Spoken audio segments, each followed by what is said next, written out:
As seen in the prompt, an annotated bibliography isn't really that complicated. It's essentially a CSE reference, with all the elements we're already familiar with, and then a summary of the article in at least 3 sentences. After that, there should be at least 2 sentences explaining how useful the article is for your research. Let's break this down into more detail. Suppose we were to take this article from the Boston Herald, called Security Privacy Experts Rip President's NSA Plan.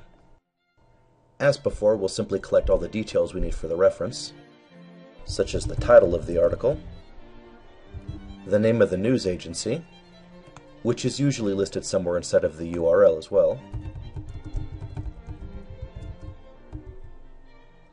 near the title of the article, we'll also be able to find such things as the date when the article was published,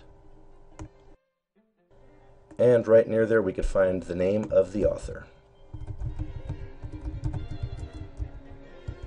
We'll also want the full URL of the article. After this, we know what to do. We take the author's family name, followed by the author's first initial, and after that we put the title. After that we put the name of the news agency, followed by the bracketed words Internet, because it's an online article. Then we put the date in CSE style, with the largest time unit first, which happens to be the year, the first 3 letters of the month name, and the date itself. Then we write the date when we found this article, which in this case happens to be a day after it was written.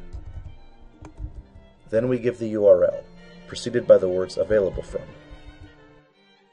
Okay, we're halfway there. Now we need to summarize the article in at least 3 sentences. For example, the first 2 paragraphs are about certain experts who claim that Obama's plans to reduce the surveillance of U.S. citizens could endanger national security. One of Obama's proposals is to require that authorities first obtain a court order before collecting information from U.S. citizens. Some experts on national security believe that Obama has struck the right balance between privacy concerns and national security, and that his proposal stops short of the kind of changes that would have impaired national security. If one sentence in the article is worded really well, you can feel free to quote it.